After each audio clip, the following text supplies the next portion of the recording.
Hello everyone, Java programming এর এই পর্বে আপনাদের সবাইকে শুভেচ্ছা জানাই। আশা করি আপনারা সবাই ভালো আছেন। আপনাদের সাথে আছে আমি এমডি রাফাত। সো যারা এখন আমার চ্যানেলে সাবস্ক্রাইব করেনি তারা কাইন্ডলি সাবস্ক্রাইব করে রাখবেন। গত পর্বে আমরা ফর ইচ লুপ নিয়ে আলোচনা করেছিলাম। সো সেখানে আমরা থিওরিটিক্যালি এবং প্র্যাকটিক্যালি ফর ইচ লুপ নিয়ে আলোচনা করেছি এবং দেখেছিলাম ওয়ান ডাইমেনশনাল অ্যারেতে আমরা ফর লুপের পরিবর্তে কীভাবে ফর ইচ লুপ ইউজ করতে পারি।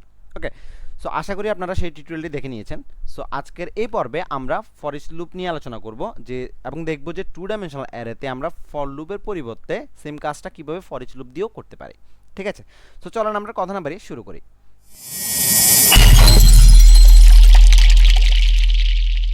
সো এখানে সিম্পলি আমি আমার নেটবেসটা ওপেন করে নিলাম এবং এখান থেকে আমরা টু ডাইমেনশনাল অ্যারে নিয়ে আমরা যখন আলোচনা করেছিলাম সেখানে আমরা যেই প্রবলেমটা সলভ করেছিলাম ফর লুপ দিয়ে সেই প্রবলেমটা আমরা ওপেন করে নিলাম। ওকে, সো আশা করি সেই টিউটোরিয়ালটা আপনারা দেখেছেন।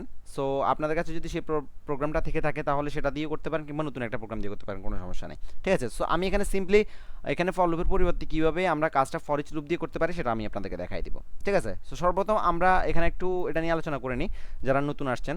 সো এখানে দেখেন আমাদের ভেহিকল নামে একটা টু ডাইমেনশনাল অ্যারে আছে এবং এটার মধ্যে আমাদের তিনটা পৃথক পৃথক ওয়ান ডাইমেনশনাল অ্যারে আছে। ঠিক আছে, সো তিনটার এলিমেন্টও আলাদা আলাদা। এটাতে আছে তিনটা এলিমেন্ট, এটাতে আছে চারটা এলিমেন্ট এবং সেটাতে আছে আমাদের দুইটা এলিমেন্ট। দ্যাট মিনস এটা আমাদের ম্যাট্রিক্স অ্যারে নয়, এটা হচ্ছে আমাদের জ্যাকড অ্যারে। ঠিক আছে, সো আশা করি আপনারা ম্যাট্রিক্স অ্যারে এবং জ্যাকড এর মধ্যে কি তফাৎ সেটা আপনারা অনেকেই জানেন এবং আশা করি সবাই জানেন।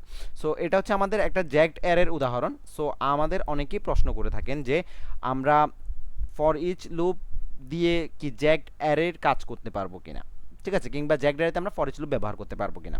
সো অবশ্যই আপনারা ইউজ করতে পারবেন, কোনো সমস্যা নেই। ম্যাট্রিক্স অ্যারেতে তো অবশ্যই পারবেন। সো জ্যাকড অ্যারেতেও আপনারা কিন্তু ফর ইচ লুপ ইউজ করতে পারবেন এবং এই ফর ইচ লুপ ইউজ করার কি সুবিধা সেটা আপনারা একটু পরেই দেখবেন। ঠিক আছে, এরপর আমরা কি করছি, যেহেতু এটা আমাদের টু ডাইমেনশনাল অ্যারে সেহেতু আমাদের ফর লুপ ইউজ করতে হচ্ছে দুইটা, একটা হচ্ছে আমাদের রো এর জন্য, একটা হচ্ছে আমাদের কলামের জন্য। এবং যেহেতু এটা ম্যাট্রিক্স অ্যারে নয় সেজন্য আমরা কিন্তু এর লেন্থ প্রথমে বের করছি এবং সেটাকে আমরা প্রিন্ট করছিলাম। সো এখানে অনেক কাজ আমাদেরকে করতে হয়েছে, সেটা আপনারা সবাই জানেন। সো আমি এখন সর্বপ্রথম এই আমাদের যে কোডটা আছে সেটাকে আমি কমেন্ট আউট করে দিচ্ছি।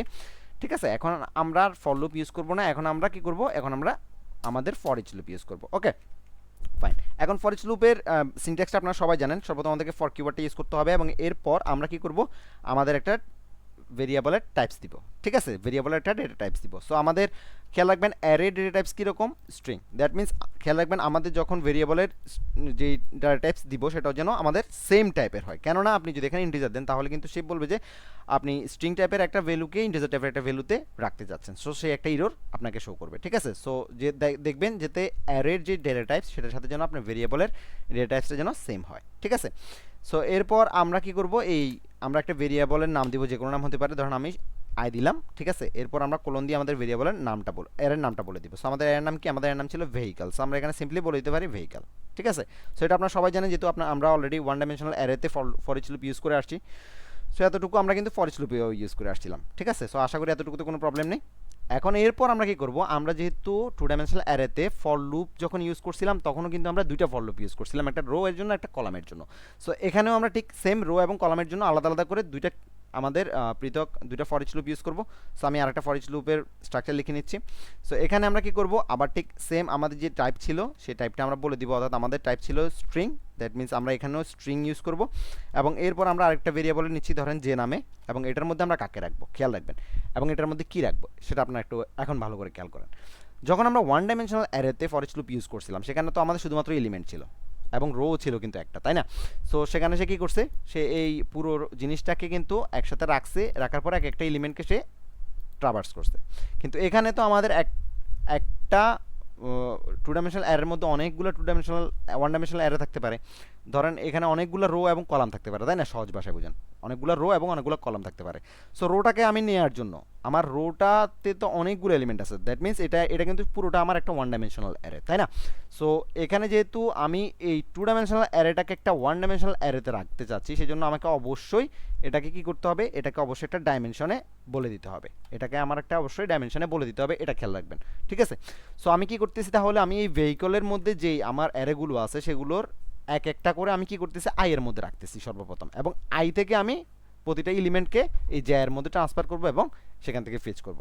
ওকে, সো আমি এখানে সিম্পলি আমার জ্যায়ের মধ্যে এখন কাকে রাখতে চাচ্ছি, আমার আই এর মধ্যে যে এলিমেন্টগুলো আছে তাকে রাখতে চাচ্ছি। অর্থাৎ সর্বপ্রথম এই আই এর মধ্যে আমি রাখতে চাচ্ছি আমার এই ভেহিকলের মধ্যে প্রতিটা আলাদা আলাদা রোকে একবার রাখতেছি। ঠিক আছে, এবং এই রো এর এলিমেন্টগুলোকে পৃথক পৃথক করে কাকে রাখতেছি, জে এর মধ্যে রাখতেছি। ঠিক আছে, আশা করি বুঝতে পারছেন।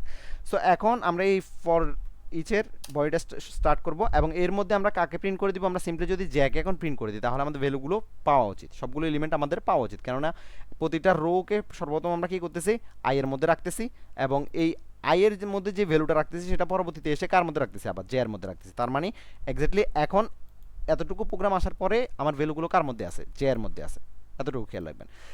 সো এখন আমরা যদি সিম্পলি এটাকে যদি আমি প্রিন্ট করে দিই, যে আমি বললাম যে সিস্টেম ডট প্রিন্ট এলএন এর পরিবর্তে আমরা এখানে প্রিন্ট মেথডটা ইউজ করব, এবং আচ্ছা সর্বপ্রথম আমি স্টেপ বাই স্টেপ দেখাই। ধরেন আমি এখানে আমার যদি আমি ক্যাকে আমার যদি জ্যাকে আমি প্রিন্ট করে দিই, তাহলে আমি এখন যদি রান করি তাহলে আমার আউটপুটটা পাওয়া উচিত। সো আমি আউটপুট তো পেলাম, কিন্তু এখানে কি পেলাম আমি বুঝতে পারতেছি না, কারণ এর মধ্যে কোনো কিছুই কিন্তু আলাদা নেই। সো আমি চাচ্ছি যে আমার যখন একটা এলিমেন্ট অর্থাৎ একটা কলাম যখন প্রিন্ট হবে তারপর যেন একটা স্পেস থাকে। ঠিক আছে, সো সেজন্য আমাকে কি করতে হবে, আপনারা সবাই জানেন এখানে আমরা একটা স্ট্রিং, একটা ফাঁকা অর্থাৎ একটা স্পেস দিব, এবং যেহেতু এটা স্ট্রিং তার সাথে ভেরিয়েবলকে কনভার্ট করার জন্য আমরা প্লাস অপারেটর ইউজ করি, সেটা আপনারা সবাই জানেন। সো আমি আবার রান করছি, তাহলে এখন দেখো এখন প্রতিটা এলিমেন্ট কিন্তু আমার আসছে, এখানে যতগুলো এলিমেন্ট ছিল সবগুলো এলিমেন্টই আসছে, তাই না? কিন্তু প্রবলেমটা হলো কি, প্রবলেমটা হলো এটা তো আমার তিনটা আলাদা আলাদা রো এর মধ্যে আছে এলিমেন্টগুলো, কিন্তু এখানে তো সে আমাকে একটা রো এর মধ্যে দেখাচ্ছে, তাই না? সো আমি চাচ্ছি যে না, আমার যখন একটা রো প্রিন্ট হয়ে যাবে তখন সে একটা স্পেস দিয়ে নিচের লাইনে চলে যাবে, অর্থাৎ একটা নিউ লাইন ক্রিয়েট করে নিচের লাইনে চলে যাবে, তাই তো? সো এটার জন্য আমাদের কী করতে হবে, আমরা যখন ফর লুপ দিয়ে করছিলাম তখন আমরা ঠিক সেম জিনিসটাই করছিলাম। আমার প্রথম ফর ইচ লুপটা হচ্ছে রো এর জন্য এবং পরের ফর ইচ লুপটা হচ্ছে কলামের জন্য। সো আমরা চাচ্ছি যে যখন একটা রো এর আন্ডারে যতগুলো কলাম আছে সবগুলো প্রিন্ট হয়ে যাবে, তারপর একটা নিউ লাইন তৈরি করবে। সো আমি সিম্পলি আমাদের কলামের যে লুপটা আছে এই লুপের বাইরে আমি চলে আসলাম। সো এসে আমি কি করলাম, আমি আবার বলে দিলাম তাকে যে একটা নিউ লাইন তৈরি করো। সো আমি এখানে কিছু বলে দিলাম না, সিম্পলি আমাদের সিস্টেম ডট প্রিন্ট এলএন আমি ইউজ করলাম এবং আমি রান করলাম। তাহলে দেখেন আমাকে এক্স্যাক্ট সেম জিনিসটাই কিন্তু আমাকে সে দেখাচ্ছে। ঠিক আছে, তাহলে এখন এবার একটু প্রোগ্রামের দিকে আবার খেয়াল করেন। তাহলে আমাদের ফর লুপ এবং ফর ইচ লুপের মধ্যে তফাৎ কোথায় এবং কেন আমরা ফর লুপের পরিবর্তে ফর ইচ লুপটা ইউজ করবো সেটা নিয়ে আমি এখন আলোচনা করতেছি। সো একটু মনোযোগ সহকারে দেখেন। সো এখানে দেখেন যখন আমরা ফর লুপ ইউজ করছিলাম তখন আমাদেরকে কী করতে হয়েছে, ডেটা টাইপস বলে দিতে হয়েছে, যেটা আমি এখানেও ইউজ করছি, এবং এখানে আমাকে সিম্পলি আই এর মানটা কিন্তু বলে দিতে হয়েছিল, অর্থাৎ আমার রো এর স্টার্টিংটা বলে দিতে হয়েছিল, এবং কন্ডিশনের মধ্যে যেহেতু এটা জাগ ড্যারে সেজন্য আমাকে লেন্থ নিয়ে কাজ করতে হয়েছিল এবং ইনক্রিমেন্ট ডিক্রিমেন্টে কাজও করতে হয়েছিল। কিন্তু এখানে সিম্পলি আমাকে এত কিছুই করতে হয় নাই, তাহলে আমার কোডটা অনেক শর্ট হয়ে গেল এবং এটা খুব ইফিসিয়েন্টও হয়ে গেল। সেম পরের ক্ষেত্রেও আমাদেরকে ঠিক সেম লেন্থ বলে দিতে হলো, এবং এই যখন আমরা প্রিন্ট করছি তখন কিন্তু আমাদেরকে ইন্ডেক্স নাম্বারগুলো বলে দিতে হয়েছিল। সো এখানে কিন্তু সিম্পলি আমাকে এত কিছুই করতে হয় নাই, আমি সিম্পলি এখানে জাস্ট আমার ভেরিয়েবলটাকে কল করে দিলাম, সে কিন্তু আমাকে ঠিক সেম আউটপুটটাই দেখাচ্ছে, তাই না?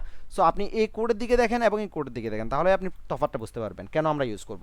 প্রথমত আপনার এখানে অনেক বেশি জিনিস লেখা লাগতেছে, কিন্তু এখানে আপনাকে এত কিছু লেখা লাগতেছে না, এটা একটা প্রধান অ্যাডভান্টেজ। দ্বিতীয়ত আপনি যখন এইভাবে কাজ করবেন তখন আপনার অনেকগুলো অনেক ক্ষেত্রে আপনি কিছু ভুলে যাওয়ার সম্ভাবনা আছে, অর্থাৎ আপনার ইরর হওয়ার সম্ভাবনাটা অনেক বেশি। কিন্তু আপনি যখন ফর লুপের পরিবর্তে ফর ইচ দিয়ে সেম কাজটা করবেন তখন আপনি কিন্তু ইরর হওয়ার সম্ভাবনা আপনার খুবই কম।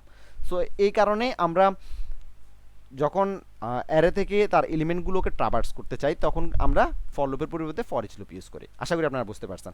সো এখানে আমরা ফর লুপ দিয়ে কাজ করলে যেই আউটপুটটা আমাকে দেখাচ্ছে ঠিক সেম আউটপুটটা কিন্তু আমাকে ফর ইচ লুপ দিয়ে করার পরেও দেখাচ্ছে। ঠিক আছে, যদি এখন আমরা এটাকে রান করি তাহলে দেখেন আমার ফর লুপ দিয়ে আমি যে কাজটা করছি ঠিক সেম কাজটা কিন্তু আমি ফর ইচ লুপ দিয়ে করতে পারতেছি। তো তাহলে আমি আমার কাছে যেটা সুবিধা মনে হবে আমি সেটাই করব। এবং আপনি one dimensional array, two dimensional array, three dimensional array সবগুলো অ্যারেতে জাগ অ্যারে হোক কিংবা ম্যাট্রিক্স অ্যারে হোক সবগুলো অ্যারেতেই আপনি চাইলে কিন্তু ফর লুপের পরিবর্তে ফর ইচ লুপটা ইউজ করতে পারবেন, কোনো সমস্যা নেই। এবং সাধারণত যখন আপনি অ্যারের যেই এলিমেন্টগুলো আছে সেগুলোকে যখন ফেচ করতে যাবেন কিংবা ট্রাভার্স করতে চাইবেন তখন আপনি ফর লুপের পরিবর্তে ফর ইচ লুপ ইউজ করাটাই বেটার। ঠিক আছে, আশা করি আপনারা বুঝতে পারছেন। যদি এরপর আপনাদের কোনো সমস্যা থেকে থাকে অবশ্যই আমাকে কমেন্ট করে জানাবেন, আমি চেষ্টা করবো আপনাদেরকে উত্তর দেওয়ার জন্য। আর ধৈর্য ধরে এতক্ষণ পর্যন্ত ভিডিওটি দেখার জন্য আপনাদের সবাইকে অশেষ ধন্যবাদ। যদি এই ভিডিওটি আপনাদের কাছে ভালো লেগে থাকে তাহলে অবশ্যই বেশি বেশি করে লাইক, কমেন্ট এবং শেয়ার করবেন। আর যারা এখন আমার চ্যানেলটি সাবস্ক্রাইব করেনি তারা কাইন্ডলি সাবস্ক্রাইব করে রাখবেন। নেক্সট টিউটোরিয়ালে আমরা দেখব যে থ্রি ডাইমেনশনাল অ্যারেতে আমরা কীভাবে ফর ইচ লুপটা ইউজ করতে পারি। সো আশা করি ততক্ষণ পর্যন্ত আপনারা আমার সাথে থাকবেন। আজকের মতো এখানে বিদায় নিলাম, আল্লাহ হাফেজ।